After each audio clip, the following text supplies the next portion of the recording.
there, kids. This is Katie Carty-Hiley from RainbowBrite.net. Welcome back to the Rainbow Land Museum. And I have a special guest today. This is Jeremy Whitley, who is the author of the upcoming Rainbow Brite comic book. So excited. I'm so glad you're here. I'm glad to be here. So we're going to do an interview and get some questions answered, perhaps, for you guys. I know you're all super excited, like I am, and want to know a little bit more about what to expect in this upcoming comic. Because we all love Rainbow Brite, and I'm so happy she's in such capable hands. So, Jeremy's already done several interviews with other individuals, and I'm going to link to those in the description of this video. So I'm not going to be repeating questions he's already answered. Some of these you might be like, wait, why didn't you ask him this or this or this? It's just because he's already answered it somewhere else. I will link you to all of that. But we're going to do some deep diving. This will be fun. So, in one of your interviews, you mentioned that your mom bought you Rainbow Brite bed sheets as a child. First off, your mom is awesome. That made me super happy. And secondly, I was curious, what do you remember about Rainbow Brite from your childhood? Like, did you watch any episodes or have any toys or anything related? Well, first of all, yes, my mom is awesome. To go on that. I think I remember, I think more bits and pieces than anything about Rainbow Brite. It's hard to tell what it is that I remember now and what it is that I've relearned since I started like doing research for the book and everything. Sure. But yeah, I definitely had a little, stuffed Rainbow Brite that was hanging around. That's awesome. Yeah, and yeah, I love Rainbow Brite. In my brain, it's sort of a little less decipherable in that time from all the other stuff that I watched. The sort of, I think, a lot of the other stuff that's coming back now, My Little Ponies and Care Bears and things like that, as well as Strawberry Shortcake, her rival. Check this out. I'll put it back in the frame. I was going to see. Jeremy's daughter Zuri is here, making some amazing fan art on the fly for me. So please show everyone what you've done so far. This is amazing. It was supposed to look like the doll back in the corner over there. She's got the itty bitty, or the jumbo, I should say, itty bitty Rainbow Brite back here for inspiration, and she's copying it exactly, and it's amazing. I love it so much. Oh my goodness. I couldn't find a peach for the skin.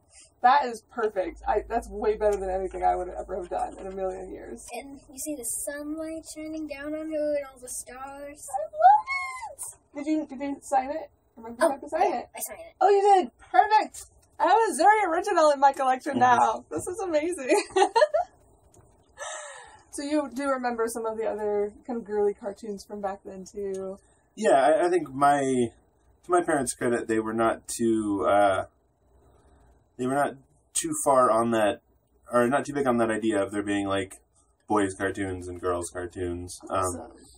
I think they thought I could pick up good stuff from all of them and let me watch whatever kind of it was I wanted to watch, which is what I've tried to do with my kids as well. That's fantastic. I hope that all parents are doing that these days. Listen up, parents. That's what you should be doing if you're not already. But I think a lot of the fans I've met in the Rainbow Brite fandom are very much in the same mindset. I have a woman that I haven't seen pictures lately, so it may have just been a phase he went through, but she had a little boy, I think he was around 4 when he did this, and he wanted to dress up as Rainbow Brite, so she made him a costume, wig, got the whole 9 yards, and he looked amazing. One of the best Rainbow Brite kid cosplayers I've ever seen. So I love that Rainbow Brite, she's always appealed to both genders in my opinion, but I feel like nowadays parents are even more, or less reluctant to let their child play with whatever they are interested in, or watch or read or whatnot. So I think that bodes well for both males and females liking this upcoming comic. So that's fantastic. Can I do back? No, please do not make any more noises. Thank you for the drawing. You're amazing. Yeah. So I've read in other interviews that the editor of this upcoming Rainbow Brite comic, Kevin Kettner, is the one that let you know that Hallmark was looking for pitches to make this comic a reality, because you had both worked together with Dynamite before. So first I want to give a shout out to Kevin. Yay! Hey, Kevin. Hi!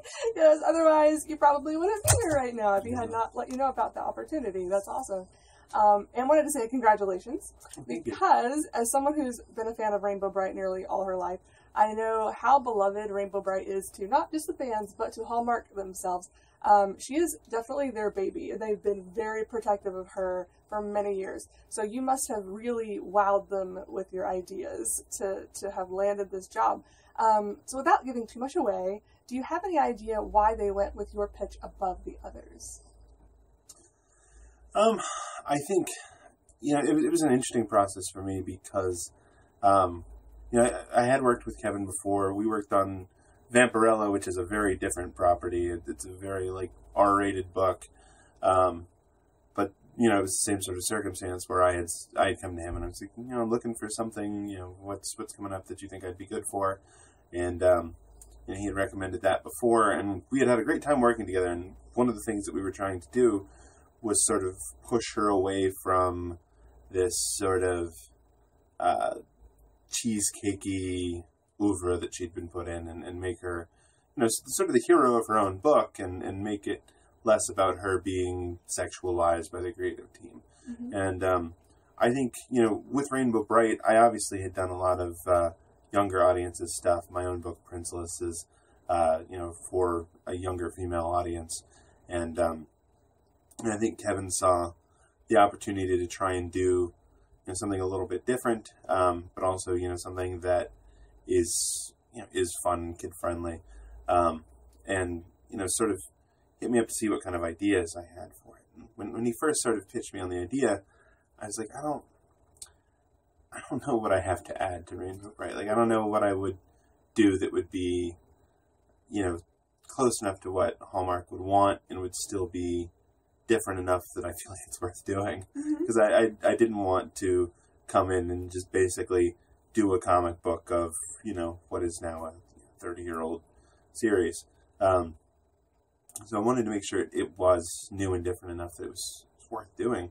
And it was funny because I was getting ready to pack up and go to work, and I was driving along. I just read a whole bunch of, stuff from both your website and from the wiki and everything, trying to figure out, if I was going to pitch this, what would I do? And just in the course of driving, I was like, okay, I have an idea.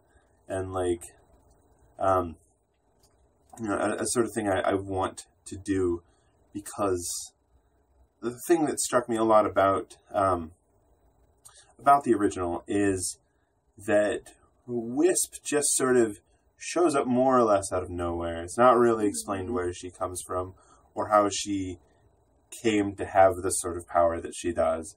And it's not sort of in the nature of that show to go back and explain a lot of stuff.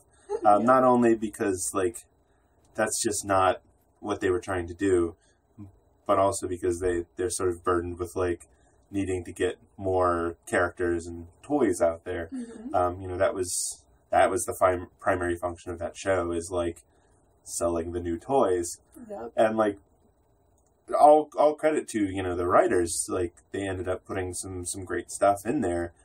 But as with so many shows at the time, it was this is a show that is made to sell a toy. And My Little Pony is very much the same. But, I saw this sort of opportunity to tell a story here, and to some extent an origin story, but an adventure story, a story about a young girl becoming a hero, becoming Rainbow Brite, that hadn't been told, and I think is more sort of a more modern take on it, without having to be a complete reboot of the story, without having to do what some of Hallmark's own reboots have done, and sort of recontextualize it as a different type of story. Because I think at heart, Rainbow Brite is sort of this fantasy sci-fi adventure character that focuses on something that I feel like we stopped focusing on for a long time with heroes, but we've sort of come back around to recently, which is the idea of kindness and compassion and all these things as heroic traits. Mm-hmm. That's something we've seen recently, notably in Moana and in Wonder Woman, are these characters for whom caring is an important heroic trait. And I think we got stuck in this sort of 90s idea of extreme heroes who, punch to save the world. It's not really Rainbow Brite's thing.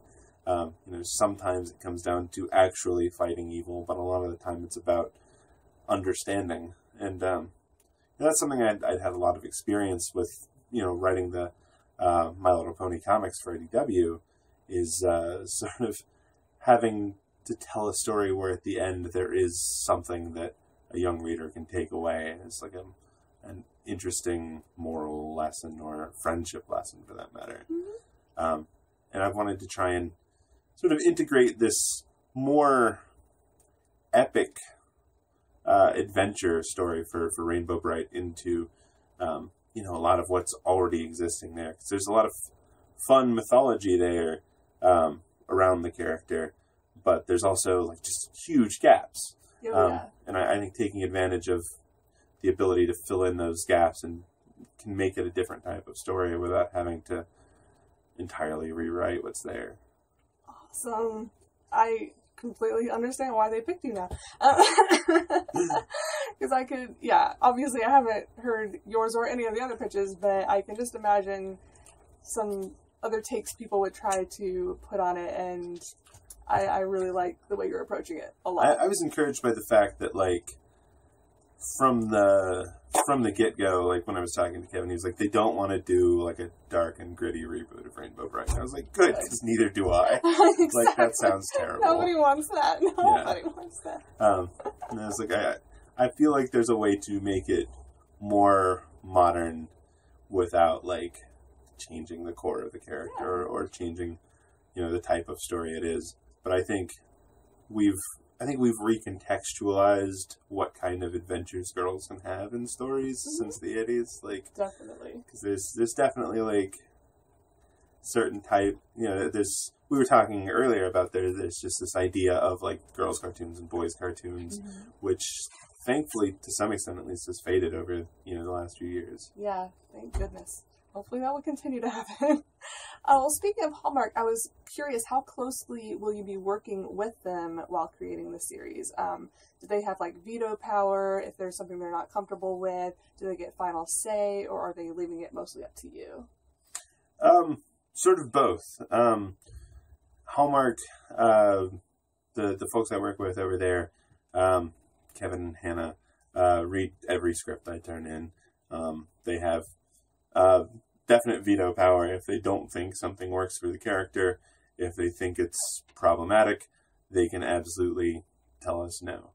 For the most part, thankfully, they're letting us do the storytelling. I think it says a lot about a company like Hallmark that, they look at the pitches and they see what people are interested in doing. They sat down and talked to me both online when we were starting, and we sat down and talked quite a bit while we were at San Diego Comic Con about, where we wanted it to go and what sort of things we wanted to do, what we thought needed to be changed and what we thought should stay the same. And for the most part, they've been very amiable about, going with my instincts and what I want to do. I think more than anything, they're interested in keeping an eye out for, making sure that we don't lose things that, fans of the original series care about. Like, we don't want to turn anything on its head, or mess up anything too much. Because, like you said, Hallmark cares quite a bit about Rainbow Brite. It's their baby. But also, they don't want to just tell the same story again. There's no point in doing it. And they would like to see Rainbow Brite have a renaissance. They would like to, I think they would very much like for this comic to just sort of be the beginning of seeing more stuff with her. And, yeah, and I would like that too. I would love for this comic book to be sort of a launching pad to get her out there more. Absolutely, and I think it's a great way to do it. They tried the animated way back in 2014. We know that did not work out well in the end, so I think this is the logical and perfect next step, and it's something I've seen fans ask for years. I've seen many fans say, "Oh, I want to do a comic," or "I wish there were a comic," and I've agreed with them. I think it's a great way to tell the story without going straight to animation and setting yourself up potentially for failure again. Whereas it sounds like with this, you're going to have a lot more freedom to tell the new, different stories, and it can go anywhere from there. This is going to be great. Okay, I've got more questions. The really nice thing with comics is we don't have the same kind of budgetary restraints that something like animation does. It costs just the same for us to, have a big, elaborate setting and to do cool and weird things as it does to just, have two talking heads. Yeah. Oh, that's great. I'm so excited. So the children's storybooks that we've got from Hallmark over the past few years, you were pointing out the coloring book earlier, they've been making some since, I think, 2015? I should have pulled that out. Anyway, for the last few years, they've been making storybooks. But they've tried very hard to stick to established canon. But it sounds like that they are loosening the reins a bit with you and giving you more creative freedom with the characters and their world. And I was just curious if that freedom is, scary at all to approach, or has it just been fun and exciting for you to have that freedom? I think it's a little scary. Having worked in established fandoms like My Little Pony, I'm well aware that there are people who will take decisions, even ones that I feel like I can make lightly, will take them very seriously. And I think at this point, my goal has been to tell the kind of story that I would want to see, that I think is exciting and fun and true to Rainbow Brite, and count on the fact that both Kevin from Dynamite and Kevin from Hallmark are both there to sort of rein me in if need be, and to let me know if there's something that doesn't work for them. And they have every ability to do so, and I don't take that stuff personally. Yeah. Because I know this is an honor to get to sort of play in this established world, and to get to make some changes, some that I think are necessary and some that I just think are neat. Yeah, absolutely. I'm so excited to see what you do. So you mentioned this earlier, and you and I exchanged a couple of tweets just after the comic was announced. You mentioned you had used my website for reference a time or two, which is incredibly flattering, by the way. Could you tell me a little bit more about your process in researching Rainbow Brite before you made your pitch and started your own version? Yeah, and before I made my pitch, I read a lot of stuff through your website and through the general wiki stuff, through the fandom wiki, and I sat down and dug up on the internet the 2-part intro story with the King of Shadows and everything, and Nice. because that was very much sort of the place I wanted to start, that I wanted to fill in, was I feel like, although it's still a relatively short series, most of it is dedicated to that already sort of established world, and I feel like there's a lot of good meat in that first story that hadn't been mined, and I think a lot of it was, I sat down to watch that story and I immediately had questions. I was like, "Oh, yeah. What is all this? Welcome to my world." Yeah, all these things don't quite connect together. Yeah. And I went back into the wikis and everything, and I was like, okay, no, everybody else has the same questions about this that I have. Yeah. And like I said, with the nature of the show, they just sort of keep going. They don't go back and explain anything. Yes. And that actually, I don't know if you're aware, that was not the first episode that was released. Oh, yeah. Okay, yeah. It was kind of funny that they started with Peril in the Pits, which was, just, here's this character, and these are her powers, this is what she does, and then they went back and did an origin story. But like you said, it left so much still to the imagination. Yeah, I haven't done enough research to know, but I wonder if it's one of those things like they've done with several shows over the years where they're like, well, this is more of a hooky kind of story, so we're just going to start with, a story that just goes full into this, already there made character. I think, for another big, like, random example, like Firefly did that. Like, the first episode that ever aired was, like, the third episode of the show, so, like, you don't get the origin as the first thing. Mm-hmm. You just, hopefully you get back to that eventually if you make it. And I think it's a really, like, TV executive-y kind of choice. Yeah. And now that you say that, because the first, I believe, 2 episodes were supposed to be just specials to get her out there, to get her in the public eye so people would know who the character was, so they would buy the dolls. And then it was successful enough that they ordered more episodes to make an actual season out of it. That actually makes perfect sense, the way you phrased that. Yeah, and then I found that a lot of the people who are passingly familiar with Rainbow Brite were fans of Rainbow Brite, but not, like, a big fan of Rainbow Brite. Like, their biggest point of reference is Star Stealer, which is, like... Yeah. Is also, in a weird way, like, totally disjointed from everything else. Yep. Like, it's like, and here's this story. Like, it's no sort of... There's no, like, the coming of Dark Princess, like, storyline leading up to that. It's just like, here it is. Yep. Enjoy! Which we do, very much. But you're right. It's very, like, wait, what? Okay, cool. Let's run with this. I love it.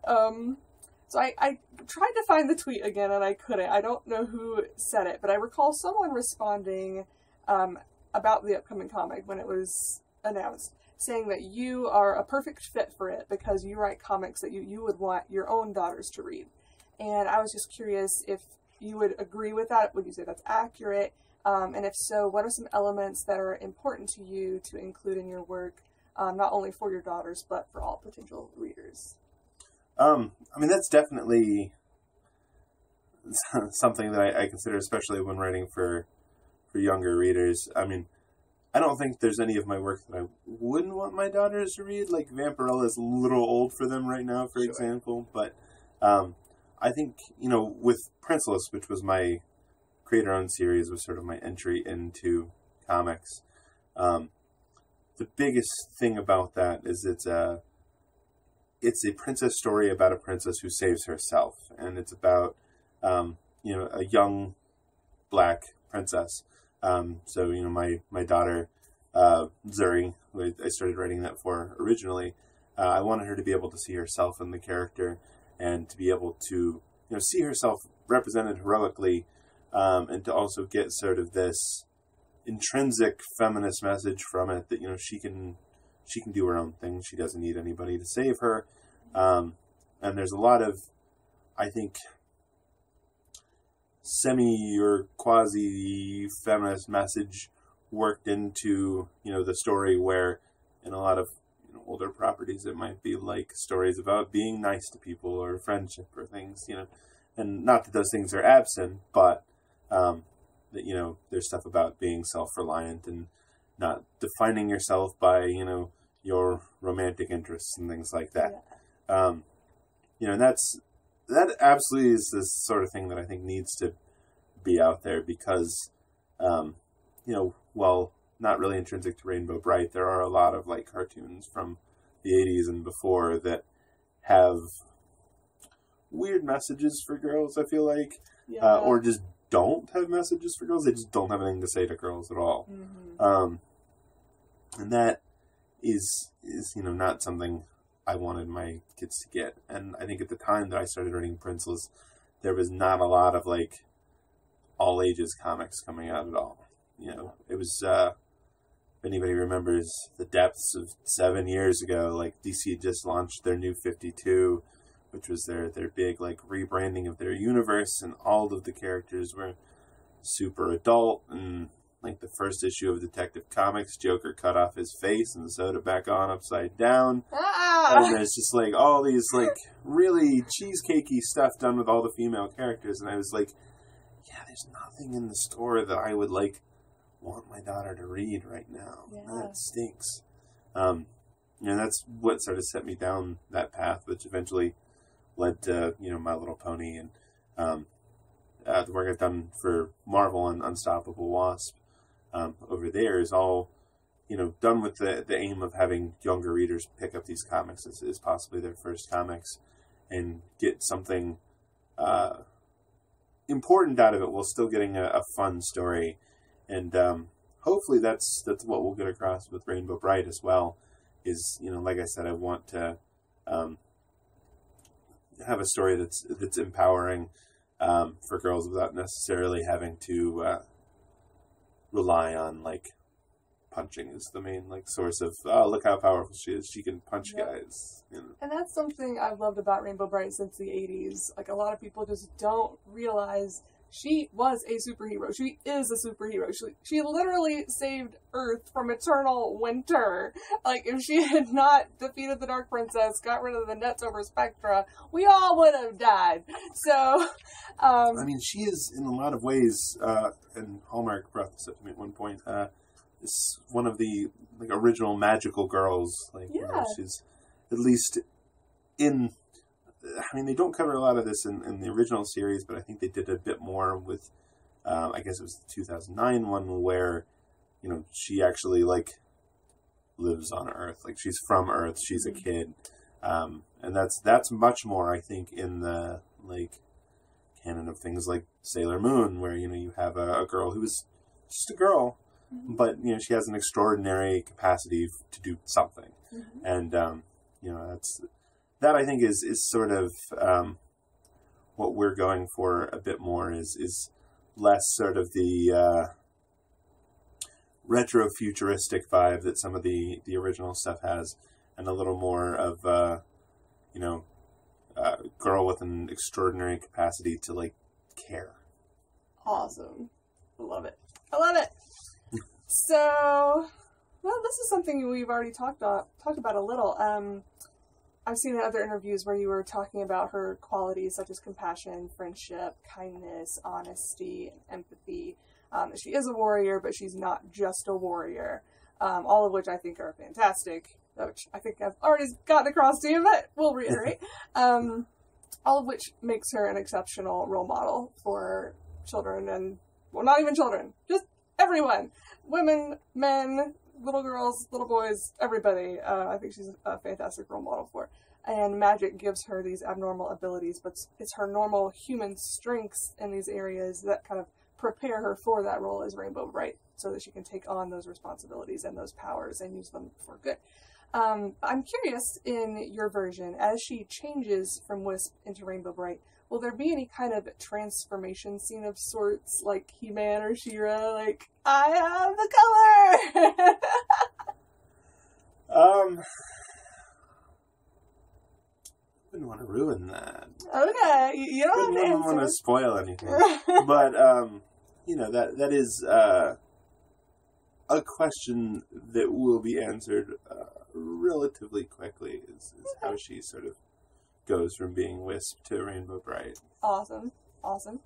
And I think you've already mentioned, as I understand it, you'll be starting off as a kind of prequel so that we can get to know Wisp better than we did in the original series. And while you'll be using elements from the original in your story, you'll also be revamping it. So I would just say, or ask, what would you say to fans who may be a little scared of change? Because some of them are resistant to such things. I'm sure you've seen in other fandoms as well, with any kind of reboot or revamp. But anything you can say just to calm their fears a little bit? Yeah. I guess I would say, we've already talked about the fact that Hallmark is very much involved in this, that they have every intention of making sure that we stay true to the original. I think what I would say is, it's been a thing for me going back and seeing the stuff that I cared about as a kid. And one of the things that I always want to make sure I do is keep the stuff that made those things great and original, that made me love them, and go back and see it with fresh eyes and be able to see sort of not even necessarily the flaws, but the opportunities to do to do things better or to do more. It's not my goal to try to erase the original. You know, I have no urge to do that. But I think we have a different kind of freedom than they had in the types of stories we can tell, not only from a budgetary perspective, but from just a storytelling perspective. You know, 80s half-hour cartoons were, created very much with, as we talked about, sort of the object of selling a thing and, getting it out there and, having these quick adventures that you can jump in at any time and, not have to know anything about the character and still come away wanting to go buy that horse action figure. Yep. And we have an opportunity to tell something that's a little more ongoing, that can give us a chance to invest a little bit more in the characters and the story than, what that style of storytelling did. And that's our goal is not to change things, but to take the things that everybody loves and then make them better and drag them out a little bit more and, make them more interesting and more exciting, in a way that they just couldn't in the original format. Yeah. And that brought up another question I think I forgot to write in here. Have you read any of the old storybooks from the 80s? Not really. That's okay. Just curious. There's not a lot of canon in the storybooks that's not included in the show. There are some, there's different areas of Rainbow Land for each color kid. There's Red Region, Orange Meadows, Yellow, Green Acre, Yellow, I get them mixed up. Violet Vale, I don't know. Green Acres would make sense. It would. All of a sudden, I'm not sure if that's... Surely it's not. Surely it's not Green Acres. I'm not, it might be though. But... Strangest crossover of the 80s. That would be hysterical. But yeah, it's mostly just more stories about somebody's birthday party or Starlight saving the day for Murky doing something horrible and them having to fix it. So I don't think there's anyone that's going to hold that against you if you name something different than Red Region or whatever. Sorry about that. I did not realize the camera had stopped recording. So we're going to pick back up where we left off. I believe you were saying something about, at Hallmark, you had a conversation about the already established world and what you're going to be doing with it. Yeah, we talked a lot about how we sort of thought the world worked for Rainbow Brite in the original and how we wanted to sort of play around with that and see what we could do to sort of establish, what the physics are for Rainbow Land and how that works. And, I think we ended up coming up with some ideas that I think are really interesting and are going to, I think, be pretty visually appealing and fun to read as well. Awesome. It's exciting. You may or may not be able to answer this one. It might be too early, but I'm just curious.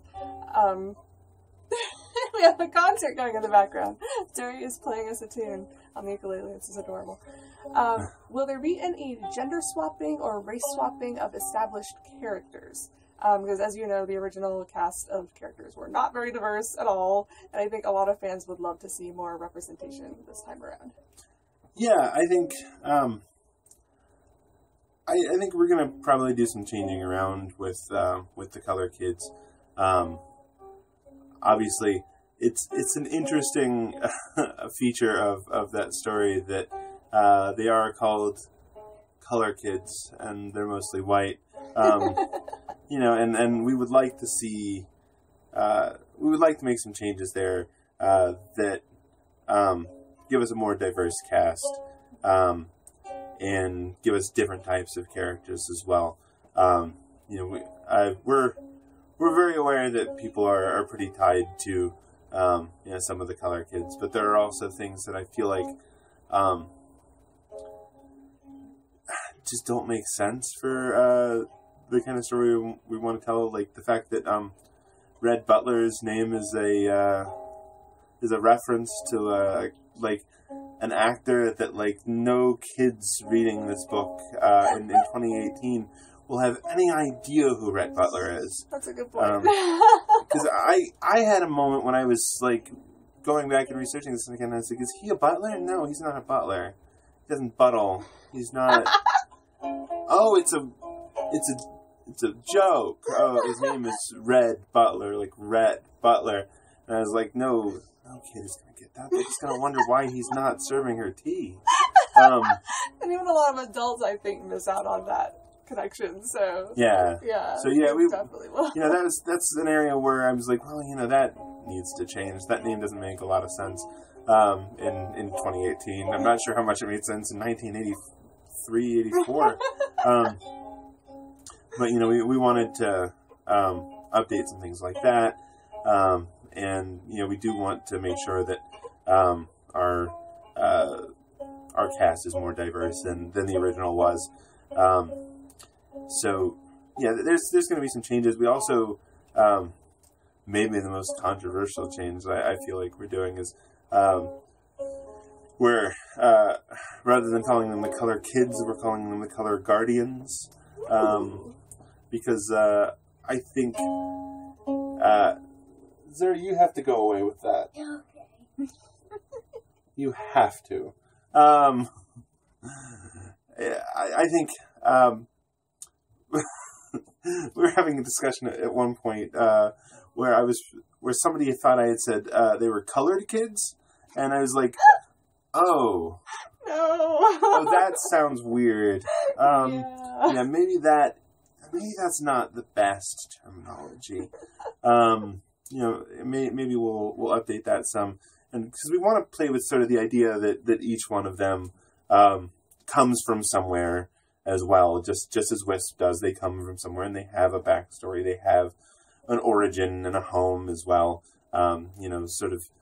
I think we're sort of going with the idea that like sprites are from Rainbow Land. Everybody else, for the most part, is from somewhere else. And they have the same sort of duties and stuff as Rainbow Brite. They're there to protect this particular color. They're chosen for a particular reason, for a particular character trait that reflects, what's important to that color.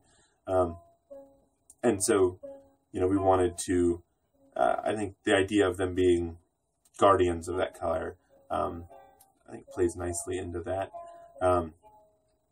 And at the same time, it also gives us the ability to sort of give them some special abilities as well, so they can, contribute to saving the day rather than just.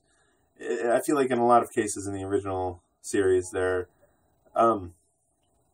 sort of nuisances more than anything. They get captured and they get in trouble, and they have some friendship issues that they can sort out, but like, what is it that they do? Like, how are they supposed to help her? So we wanted to really answer that question of like what their job is and why they're there. So having them as sort of guardians of these different colors is helpful. So we're playing around with that, and I think people will get to see sort of what our ideas are pretty quickly in the story. That's exciting. That's very exciting. Cool. Okay, so I have a few questions that I farmed out from some Rainbow Brite fans that were awesome enough to reply to my request on Facebook. So you've answered a couple of these already, but I'll add in a few more. Kathleen LaRue Manfredi. You already said the Color Kids will be back. She was also curious if Stormy, Baby Brite, or Chris would be involved. Chris, probably not, in like the foreseeable future. I'm sure at some point down the line, if the story does well enough, we're still telling more stories sometime from now. Chris might pop up. There's no immediate plans for me with Chris, just because I think, like I said, we're doing very much a sort of intro to Wisp and her transformation into Rainbow Brite, and we will get to see the Color Kids because they're part of that, but Chris not really part of that. Yeah. And sort of introducing this other character with his whole other deal, while at the same time trying to tell this story, I feel like it's too much and it's not necessary, especially considering like this is Rainbow Brite's book. This is not Chris's book. You know, and if Chris is going to show up, it's going to be, you know, in a story where, you know, Rainbow Brite is helping him or whatever. We don't need an additional, you know, secondary hero in the story. Well, as Chris would probably say, I don't want to be in a girl's comic book anyway. Yeah, I think, you know, introducing a character who's new to this world while at the same time introducing this world, while at the same time introducing Rainbow Brite, who is new to this world, just seems like a lot. Agreed. And, yeah, I didn't want to deal with that. You know, there will be plenty of male characters within the Color Kid spectrum, or the Color Guardian spectrum. So we'll get that. Baby Brite, I don't know. Baby Brite is very confusing to me in, like, the series. She's confusing to baby? most people. Is she not a baby? Is she a baby? Is she an orb? A sphere. You gotta get it right. Yes, a sphere. You know, and that's, I don't know, that's maybe one step too far for at least the story we're telling. Maybe at some point down the road we'll find a good place to plug her in. I think that's been the thing for me, is finding a way to integrate you know, the stuff that people want to see into the story in a way that doesn't feel forced. You know, to find a place where we can plug them in and at least, you know, seed what we want to do with that character later, rather than it's feeling like an 80s cartoon where it's like, oh, well, we gotta get Starlight in there in the first episode because everybody wants to buy a Starlight now. You know, so I think that's our thing, is, you know, just sort of gradually working characters in where they fit and not trying to fit square pegs in round holes. Make it more organic. That said, I definitely have an idea for Stormy. I like Stormy. Everybody likes Stormy. Yeah, so yeah, I don't want to say too much about that, but yeah, Stormy is very much on my mind. Cool.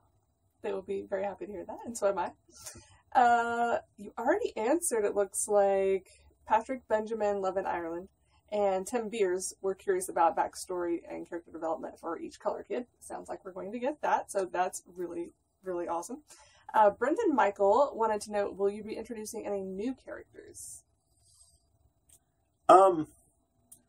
Well, we've already said we will, in the first issue, be introducing Wisp's friend, whose name is Willow, who is like Wisp, a kid from Earth. And we'll get to see a little bit of her in that first issue, and hopefully we'll get to explore more stuff with her as we go along.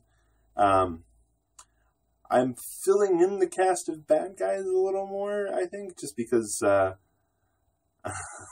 having Murky and Lurky waiting around literally every corner seems a little strange to me. A little creepy. Yeah, they're just always there. So, you know, we're adding some more, not even necessarily characters so much as types of bad guys and things in there. You know, since we have these sort of regional areas for the Colorkins, it seems like there ought to be things in those areas to inhabit them. So I know we'll be filling in there. As far as other, like, new characters, other than the fact that we get to meet sort of some of the family of both Willow and Wisp from Earth, I don't think there's any, like, big new introductions yet. I think a lot of, like I said, a lot of the characters are going to be a little bit different or a little recontextualized. They're, you know, my hope is we won't have anybody named Red Butler, but, you know, you know, there will still be a red color guardian of some sort who, you know, hopefully will end up having a bit personality-wise in common with Red Butler. Awesome. And then Shay Singh asks, which character in the new Rainbow Brite comic is your favorite and why? Ooh. Sure, that's a toughie. That is a toughie.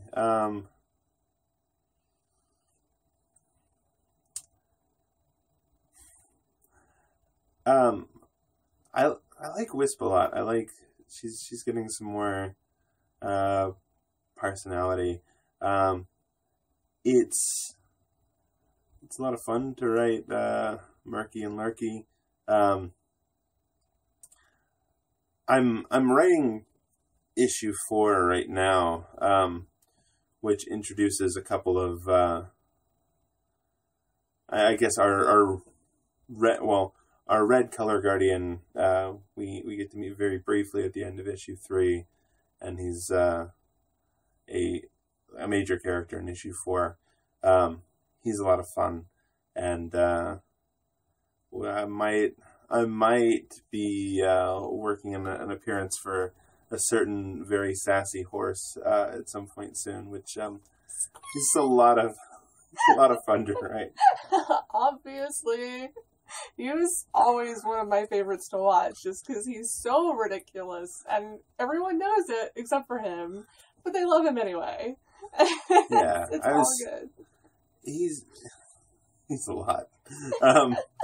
Yeah, I feel like he's the over the top next door neighbor of Rainbow Brite. He's some mixture of that that character and sort of the sassy gay friend in a lot of ways, and he's a lot of fun, and I want to make sure that when we work him in, we give him his due, because he wouldn't have it any other way.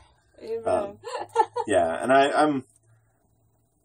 am we do bring in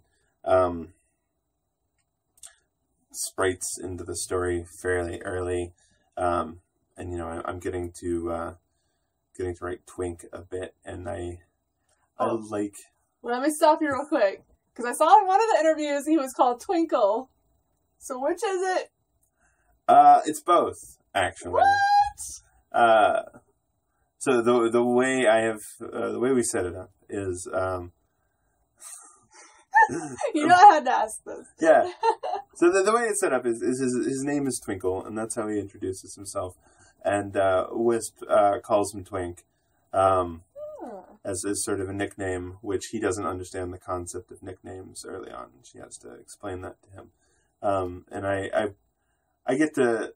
That's part of what I wanted to play with him, is he's a little more... because we need somebody to, tell us where we're headed in the story. Twink is a little bit of a know-it-all, and has a little bit of a little bit more of a mentorship role to some extent, and he's not especially effective or anything, but he's sort of what kicks this off, what gets Wisp started, sort of brings the quest to her. Awesome. And yeah, I feel like Twink is a little bit more, if anybody's watched Troll Hunters, he's a little more like Blinky from Troll Hunters, where he has sort of he's sort of a Giles, I guess, from Buffy. He's I love Giles. Oh my god, does he have a British accent? No, you can't write British accents. If you would like to read him with a British accent, I totally am gonna do it now. I don't know what the native accent of Rainbow Land is. They don't have one. It's just like Romans. They all sound like this. But I'm happy to hear he's going to have a speaking role. Yes. Because in the 2014 version, he did not. He just made little chirpy noises, which were cute, but no, he needs to be able to talk. Was the 2014 one the one where he had a different name? Mr. Glitters. Yeah, that's... Because that's better than Twink. I mean, look, I understand that the word twink has come to mean something else in culture since the I understand that as well. But Mr. Glitters is just better. We are in agreement on that. Well, yeah, because when they started bringing back the new merchandise, I was very happy when they came out with the Twink doll and the Twink Itty Bitty, and he was actually called Twink again, because in the 2009 toy line, he was Twinkle, and then he was Mr. Glitters. And then I saw in the interview, it was Twinkle again. I was like, no! But I'm totally fine with it being Twinkle, but being called Twink. Twink is short for Twinkle. I like it. I'm good with that. So, This is a good segue since you just mentioned Buffy. Is Willow a play on Will-o'-the-Wisp, or is it maybe inspired by Buffy? I hadn't actually considered that. In a lot of ways, she is kind of a Willow-type character to Wisp's Buffy, I guess. Ooh. So I guess maybe subliminally that word. I think to me it was very much a like Willow and Wisp go together. It's a Willow-Wisp thing. Yeah, I wanted it to be a similar enough name that it felt like it all sort of tied together. I want her to feel very much like she was a part of the story all along, not like she's something we've gone back and inserted. Nice. Yeah. So yeah, that it was definitely inspired by the Will-o'-the-Wisp, but yeah, I think in a lot of ways she is a pretty Willow-like character. It's so I don't think we'll be having a Giles anytime, or not a Giles. We don't have a Xander anytime soon, thankfully. I'm okay without a Xander, but I wouldn't mind a Spike in there at some point. I'm just gonna put that out there. Oh, that's that's complicated. I understand. She's a young girl. I feel like, from a story perspective, I feel like Murky's the closest thing she's got. That's a terrible idea. It's a terrible idea. Oh, the mental imagery. I'm gonna need some mental soap to scrub that out. Ew. Yeah. But okay. I just finished watching all of Buffy for the first time, like a few weeks ago. My husband finally was like, "You're gonna watch this because I know you're gonna love it if you can make it through the first season," which I had tried before, and I wasn't thrilled with the first season, but I got through it. I stuck with it, and I absolutely love it now. And I've seen all of it and Angel, so I love me some Buffy, and I love Willow, and I love Giles, and I love Spike. So I was actually when I was at San Diego Comic Con, I was looking for stuff for my kids and my wife, and I ended up stumbling upon Buffy is one of my wife's favorite all-time shows, all-time anything really. And I stumbled on I think it was Quirk Books did a Buffy storybook, like a little bedtime story for kids, which is all about it takes some liberties with the timeline, but it's elementary school aged Buffy and Xander and Willow, and there's strange noises coming from Buffy's closet, and so she has to have a sleepover where Willow and Xander come and help her figure out what the monster is in her closet. Oh, how funny. I have to find that. That's amazing. It's pretty great. My 2-year-old is now requesting Buffy on a nightly basis. So. Parenting done right, you guys. Done right. I love it. So, in your lore, is Wisp the only wearer of the color belt, or were there others before her? And also, kind of building on that, how old is your Wisp, and how old do you see the color kids as being?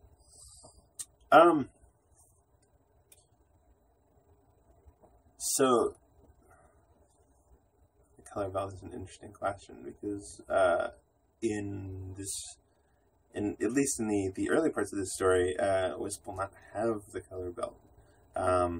It is a relic to some extent. It is, I think, one of the things that I pitched sort of from the beginning with this story is the idea that both Rainbow Brite and the Color Guardian positions are passed down. Okay. That there have been other Color Guardians before, and that Rainbow Brite is a bit more of like a mythical thing. Like, there hasn't been a Rainbow Brite in a long time. There's always Color Guardians, and Twink is sort of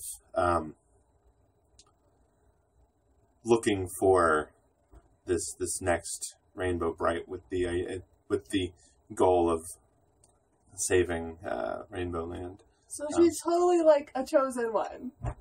She's a slayer. Slayer of shadows. Yeah, it's pretty. I think pretty different function than Slayer. Sure. But yeah, it's yeah, she's much more like, I think, fated to sort of, have these,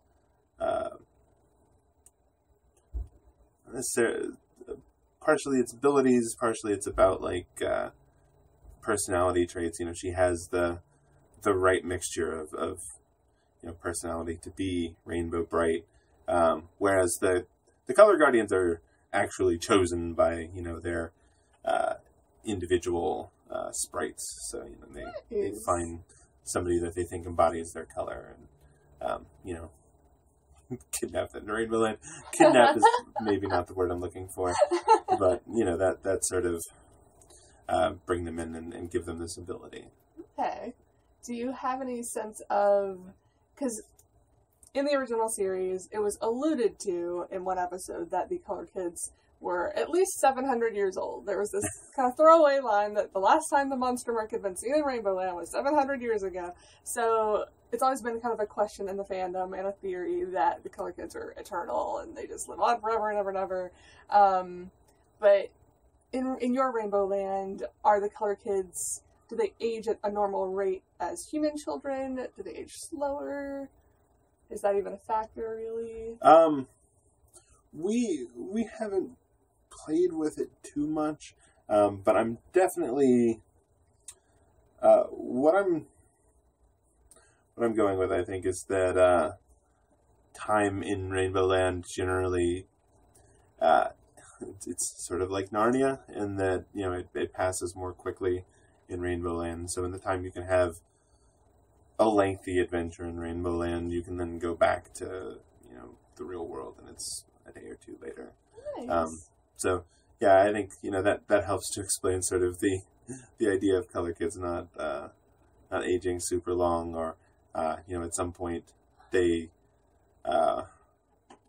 decide to go back. They can kind of step back into their lives and not have been missing for 40 years or something. It's Slide of the Navigator. Yeah. I love it.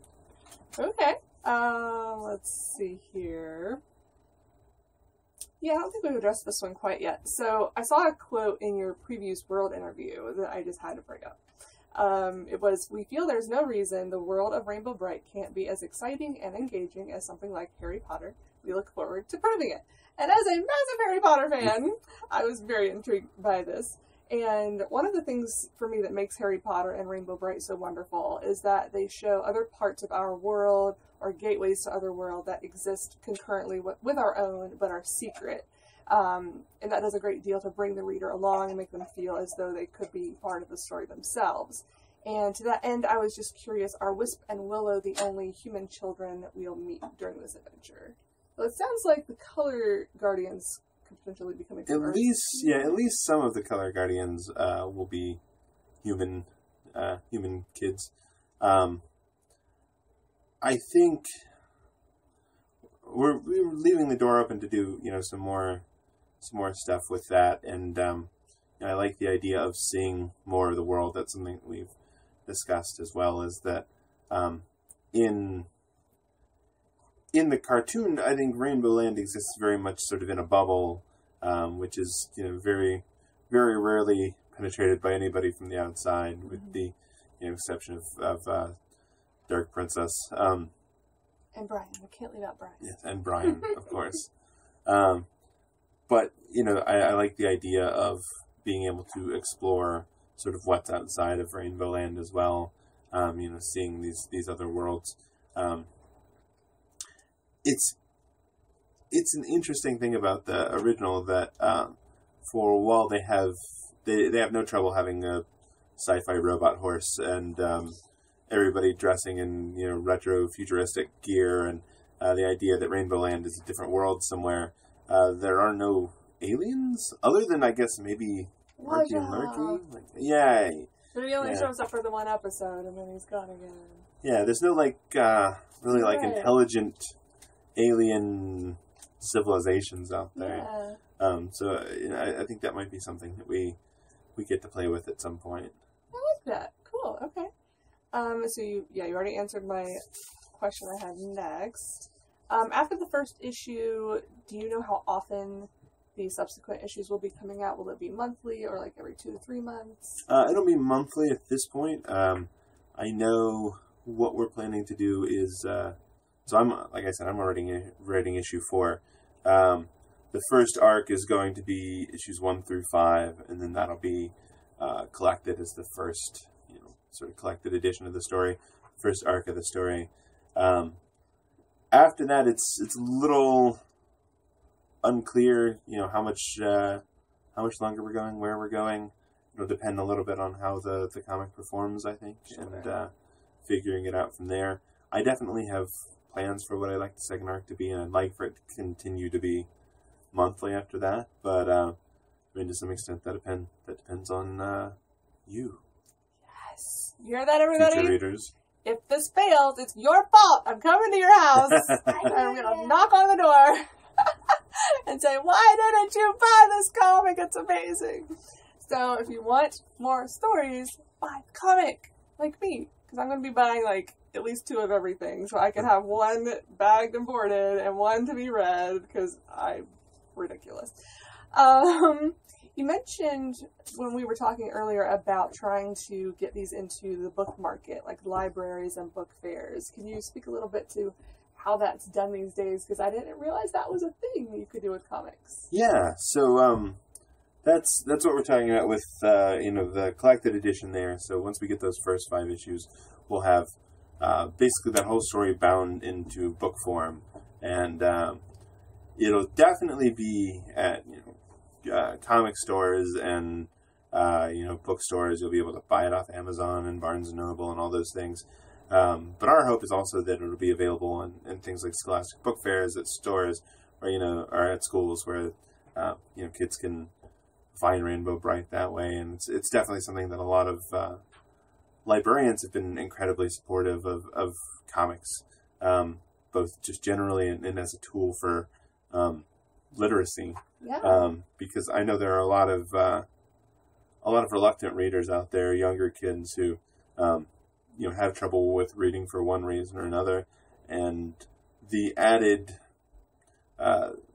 pictures, the ability to sort of pick up some of the context from looking at the pictures, helps a lot of kids quite a bit. There's been a lot of research done on that. So, wow, I've never heard of that. Yeah, it helps out a lot with reading comprehension, and I think a lot of librarians have really been strong at backing that. I know as a kid, there are a lot of words I knew in 2nd, 3rd grade that friends of mine didn't know. I was well acquainted with words like dastardly thanks to comics. That's what Dr. Doom is. He's dastardly. Nice. Yeah. And so, it'll be much more widely available. I mean, single issues are available through comic shops. Anytime you have a local shop, or there are quite a few that do mail order and online order, or digitally as well. If you have a tablet or a phone that you like to read on, they'll be on the Comixology app online, where people can go in and buy the comic, and it'll be on your tablet rather than having a physical copy of it. But it's fun and easy to read there. Comixology's app is really easy to get the hang of, and even if I think in a lot of cases it's helpful if you're not well acquainted with reading comics. If you have I know a lot of my friends have had trouble sort of figuring out the order things are supposed to go in. And you can have Comixology has a mode where you can do it panel by panel, so it'll pull up each panel for you as you go, and it'll help you sort of figure out the reading order and everything. So it's much more intuitive for people who've not grown up on comics. Cool. Yeah. That's super exciting. I'm glad to hear it's going to be so widely available. Because I know a lot of people are just, myself included, I have not bought comic books in a really long time. I had a summer where I went comic crazy with my brother. I think this was around 93, I want to say. And I got... everybody was buying comics. Right? I got the whole, Batman Dark Knight series or whatever when Bane breaks his back, and I got a few others around the same time. Who knows what happened to them. Had the Dark Shadows comic books, the newer ones from the 90s, because I loved that show, because I'm ridiculous. But, Yeah, I have not been in that world for a very long time, so I've been trying to educate myself a little bit online. There was a great YouTube video, I'll try to find it again and link to it, that was basically a newbie's guide to some of the terminology, because I was reading these interviews and they were talking about trade paperbacks and graphic novels and English, and I'm like, I don't understand what any of this means. So it was great. It was an eye-opener to understand what those mean and what that can mean going forward. But also, I called my local comic shop to go ahead and pre-order this because you can do that. And they were so stinking helpful. I wish I had gotten the name of the woman I spoke to, but she was fantastic. I was like, I want to pre-order this thing. I have these codes because I had found them on one of the articles. And she's like, actually, I don't even need the codes. I know exactly what you're talking about. Which cover would you like, A, B, or C? And she described them like, all of them. So it's so much more accessible, I feel like, these days. Yeah. So the comic book pre-ordering system is not very intuitive. Thankfully, I think good comic book stores are very helpful. In that the way it works is Diamond Distributors, who's the distributor for all single issue comic books in the U.S., put out a catalog 2 months before comics come out, saying everything that's going to come out 2 months from now. So right now it's October. We're in August right now, so they have October's catalog. Basically on the shelf there, but also it's online and everything where you can go in and check it out. And if you let your store know you want to pre-order something, there's a code for every book that you can pre-order and a special one for each cover and everything. Or you can just call them and say, hey, I wanted to pre-order this book when it comes out in October, and they should be able to look it up for you. Assuming you have an at least decent comic book store, they will look it up for you and put in the order for you. And if you don't have a regular pull list, they'll let you know when it comes in. Yeah, they gave me like a box number and everything. I was like, what is this? This is amazing. I have a box number? Yeah, and she said they would occasionally, depending on what your interests are, what you're pre-ordering, they may stick in some others just that you might be interested in. She's like, you don't have to buy them, but it's just, we're going to put it in there just so you know that it's available. It's a thing. You can check it out if you want. So I was just like, oh, that's actually really smart. And I love the excitement this is bringing to me, because I was looking at their schedule and I thought I remembered that Wednesdays were the days that new comics came out, and I was right. I think Big Bang Theory probably hammered that into my head a little bit. I looked on their website at their hours, and it was like every other day they were open from like 11 to 7 or something along these lines. Wednesdays, it's 8 to 8. So I'm like, okay, 8 a.m., I'm going to be there in line with, I don't know if other people line up to get their comics on Wednesdays, but I will be that person that's there when they open. Like, I need my Rainbow Brite right now. And I realize I'll probably be able to buy her online, but I want the physical. Yeah, I'm the same way. I like reading the physical books, which Ultimate Comics, shout out to Ultimate Comics, which is both of our local stores. All through the Triangle, they have several different locations, and they're all very helpful, and it's a pretty diverse group of people that work at the stores. I think comic book stores have a bad rap for being sort of a boys' club, and there being only a certain type of comic book guy that works at a comic book store. But Ultimate Comics, there's a ton of women that work at the stores. There's a ton of people of color. There's several people who will be happy to make recommendations for LGBT comics at the store as well. Awesome. They're really good about all of that, and they have a couple of book clubs they've started up recently as well. Ooh, I have to look into this. Get some more nerd cred. Yeah. She was so funny. By the time she helped me answer all my questions, she was like, wow, I feel like I've completed a quest. And I was just like, yes, you level up today. Good job. Nice. Fantastic. So, if fans want to get their hands on some of your other writing that may be similar to what is going to be coming to Rainbow Brite, I know you mentioned earlier Princeless and The Unstoppable Wasp. Are there any others you would like to recommend to them, just to whet their taste buds a little bit for what's coming? Yeah, so my two creator-owned series are Princeless, and then its spin-off, which is called Raven the Pirate Princess. Princeless is about a princess who's locked in a tower by her evil parents and decides to save herself instead of waiting to be saved. And it's all about her going to go save her sisters who are all similarly locked up and sort of on this quest of her own. And Raven, which spins out of that, is a story about a girl who's the daughter of the pirate king who's locked up in a tower as well. And Adrian actually saves her along the way. But Raven is on a quest for revenge against her brothers who had her locked up.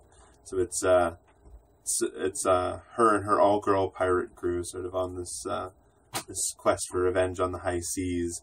And it's sort of a soap opera, and it's Raven, the lead, is also she's also a queer woman of color as well. So yeah, that's a big part of that story.